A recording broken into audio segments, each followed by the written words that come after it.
Hello my dear students of class 9th. Today I am going to teach chapter Forest Society and Colonialism. Forest Society and Colonialism के तहत जो आज का topic है, जो आज हम लोग समझने जा रहे हैं, वो है आपको how were the lives of people affected. यानी कि कॉलोनियल गवर्नमेंट के आने के बाद जब यहाँ पे रैपिडली जंगलों की कटाई शुरू हो गई थी, तो हम देखे थे कि डाइट्रिच ब्रैंडिस एक जर्मन एक्सपर्ट थे। उनको फॉरेस्ट के कंट्रोल एंड कोऑर्डिनेशन के लिए इम्प्लॉय यानी उनका अपॉइंटमेंट उसमें किया गया। डाइट्रिच ब्रैंडिस ने 1864 में उन्होंने इंडियन फॉरेस्ट सर्विस का इस्टेब्लिशमेंट किए एवं उसमें 1865 में इंडियन फॉरेस्ट एक्ट भी बनाए थे। और उस एक्ट के तहत फॉरेस्ट को डिफरेंट पार्ट्स में डिवाइड कर दिए, और डिफरेंट पार्ट्स में जब डिवाइड किए तो उसमें कॉमन पीपुल को या ट्राइबल्स को, कोई भी लोग बिना परमिशन के आप जंगलों से आवश्यक आवश्यकताओं की चीज या ऊँट आप प्राप्त नहीं कर सकते हैं। उनके लिए एक एक्ट बन गई, लॉज बन गई। तो जो ऐसे लोग कॉमन पीपुल थे वहां पर, जिनका की लाइफ फुल्ली डिपेंडेंट थे जंगलों पे, फॉरेस्ट पे, उन लोगों के लाइफ में तो बहुत ज्यादा उथल पुथल मची होगी। तो आज जो मैं बताने जा रही हूँ या आज जो हम लोग समझने जा रहे हैं वो है कि पीपुल जो फॉरेस्ट पे डिपेंडेंट थे उनके लाइफ को किस प्रकार ये लोग फॉरेस्ट एक्ट बनने के बाद कैसे उनका इफेक्ट पड़ता है। तो इसके फॉरेस्ट जो हम लोगों के लिए यूजफुल है, कैसे यूजफुल है, डिफरेंट क्लास के पीपुल के लिए फॉरेस्ट डिफरेंट तरह से यूजफुल होते हैं। जैसे कि इसमें हम दो पर्सपेक्टिव मैं दे रही हूँ। जैसे कि मान लीजिए विलेजर्स के लिए किस प्रकार के फॉरेस्ट उनको चाहिए। तो विलेजर्स के लिए उनको फॉरेस्ट जो चाहिए तो उनको मिक्सचर फॉरेस्ट चाहिए, क्योंकि यानी कि जीवन यापन के लिए डिफरेंट टाइप्स, जैसे फ्रूट्स हो गए, वुड हो गए, या फ्यूल हो गए, या फॉडर हो गए, इन सबों के लिए उनको फॉरेस्ट की जरूरत थी। ये तो नहीं था कि स्पेशली उनको फॉरेस्ट से सिर्फ टिम्बर ही प्राप्त करना है, ऐसी बात नहीं थी।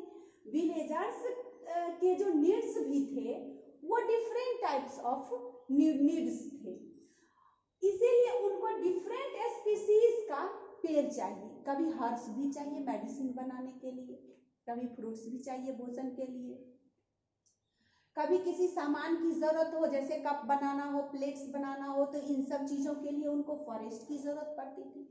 तो विलेजर्स के पर्सपेक्टिव से आप अगर देखेंगे तो उन लोगों को ऐसा फॉरेस्ट चाहिए जो एक प्रकार का मिक्सचर स्पीसीज का फॉरेस्ट हो।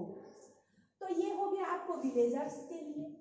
दूसरा पर्सपेक्टिव यहाँ पे देखेंगे फॉरेस्ट डिपार्टमेंट के लिए, यानी कि यहाँ जो कॉलोनियल गवर्नमेंट जो आई थी, तो कॉलोनियल गवर्नमेंट के लिए किस प्रकार के उनको फॉरेस्ट की आवश्यकता थी, यानी कि किस प्रकार की फॉरेस्ट की उनको जरूरत थी। तो फॉरेस्ट डिपार्टमेंट के लिए, यानी कि they wanted a forest suitable for buildings, यानी कि उन लोगों को ऐसा फॉरेस्ट चाहिए जिसमें कि बिल्डिंग्स के सामान मिल सके, इमारती लकड़ी उनको मिल सके, रेलवे का सामान मिल सके, यानी वुड्स, यानी हार्ड वुड्स में भी उनको हार्ड वुड चाहिए, कोमल नहीं। रॉयल नेवी के लिए भी उनको वुड की आवश्यकता होती है। तो ये जो फॉरेस्ट डिपार्टमेंट के तरफ से जो वुड की मांग होती थी वो खास करके हार्ड टिम्बर की, जैसे कि आपको मान लीजिए टीक हो गए, साल हो गए, तो इस प्रकार के पेड़ जो कि इमारती लकड़ी प्रदान कर सके, वैसे टिम्बर या वैसे फॉरेस्ट उन लोग की जरूरत थी।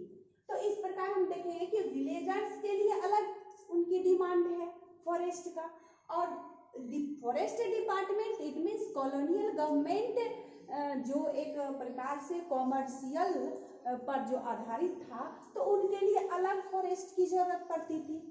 तो इस हम दो पर्सपेक्टिव से हम फॉरेस्ट के डिमांड को हम समझ लिए। तो इस प्रकार हम देख रहे हैं कि जो ऐसे विलेजर्स जो कि डिफरेंट चीजों के लिए फॉरेस्ट पे निर्भर रहते थे, तो dependence of people on forest area for forest products. अब वो फॉरेस्ट प्रोडक्ट्स के रूप में से क्या क्या सामान लेते हैं थोड़ा बहुत हम समझ लें। जैसे कि फूड वो प्राप्त करते हैं, फ्रूट्स प्राप्त करते हैं, ट्यूबर उनको चाहिए। जैसे जो जमीन के अंदर जो फ्रूट्स मतलब जो खाद्य पदार्थ जमीन के अंदर होते हैं, जैसे पोटैटो टाइप के, उसको हम ट्यूबर टाइप के फ्रूट्स बोलते हैं। तो जैसे पोटैटो हो गया, और चीज जो उस किस्म के होते हैं वैसे भी फल उनको चाहिए। फिर हर्ब जो मेडिसिन बनती है, मेडिसिन के लिए प्लेट्स भी चाहिए। जैसे पत्ते को वो लोग लीव्स को कलेक्ट कर लेते थे और लीव्स का प्लेट्स बना लेते थे, कप बना लेते थे, तो कप्स हो गए। रोप्स चाहिए, उनको रस्सी की भी आवश्यकता होती थी, तो जंगलों की ओर दौड़ते थे, क्योंकि जो भी पेड़ ऐसे लंबे लंबे होते थे क्रीपर टाइप के, जो पेड़ पौधे पे बहुत दूर तक जो आगे क्रीप कर जाते हैं, तो वैसे पेड़ों को हटा करके उन लोग रस्सी बना लेते थे। ऑयल सीड्स, उनको तेल की आवश्यकता होती तो ऑयल सीड्स तोड़ते थे। जैसे ऑयल सीड्स में हम देख रहे थे कि महुआ का प्लांट्स, महुआ के प्लांट्स में क्या होता है, उसका जो फ्रूट्स होता है उसको हम लोग खा भी लेते हैं।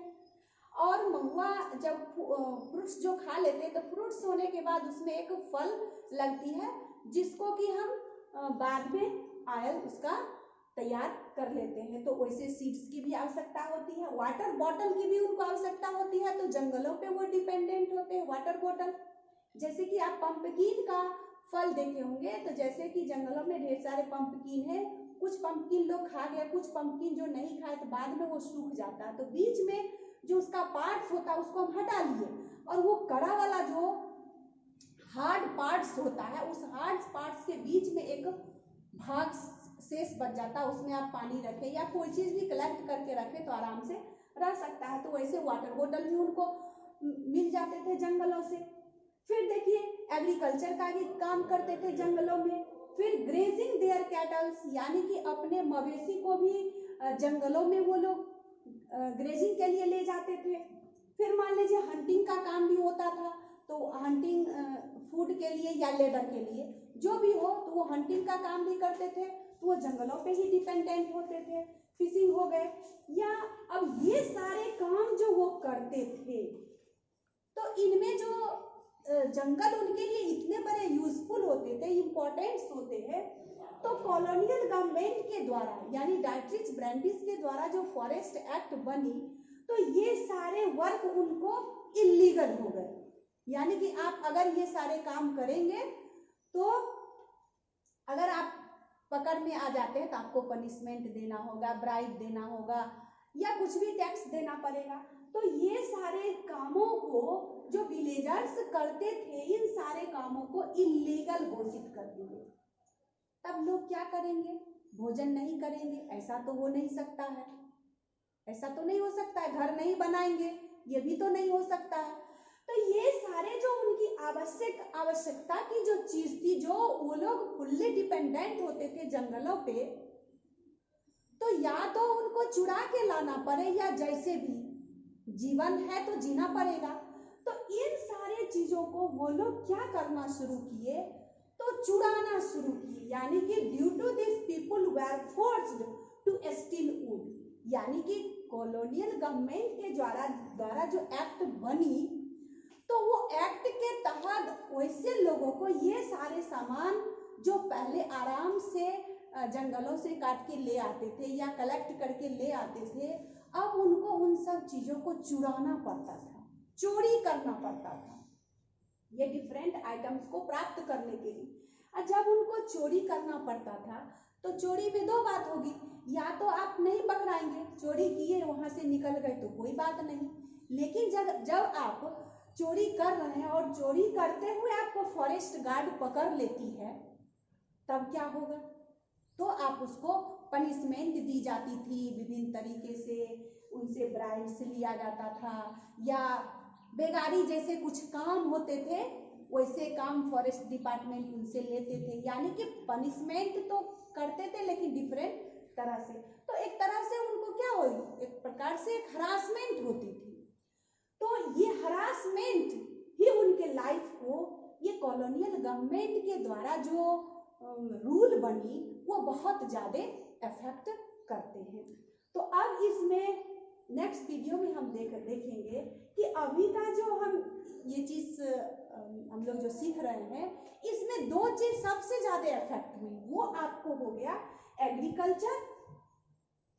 एग्रीकल्चर जो कि मान लीजिए फूड ग्रेन के लिए वो फुल्ली डिपेंडेंट जंगलों पे होती थी, तो एग्रीकल्चर भी बहुत ज्यादा अफेक्टेड हुआ। और दूसरा अफेक्टेड हुआ आपको हंटिंग, यानी कि जो जंगलों में वो डिफरेंट टाइप्स ऑफ आइटम्स जो प्राप्त करते थे हंटिंग के जरिए, तो वो बहुत ज्यादा वहाँ पे इफेक्ट हुआ। तो अब नेक्स्ट वीडियो में हम देखेंगे कि किस प्रकार कॉलोनियल गवर्नमेंट जो फॉरेस्ट एक्ट बनी थी उसके तहत एग्रीकल्चर को किस प्रकार इफेक्ट करते हैं। नेक्स्ट वीडियो में मैं बताऊंगी। धन्यवाद।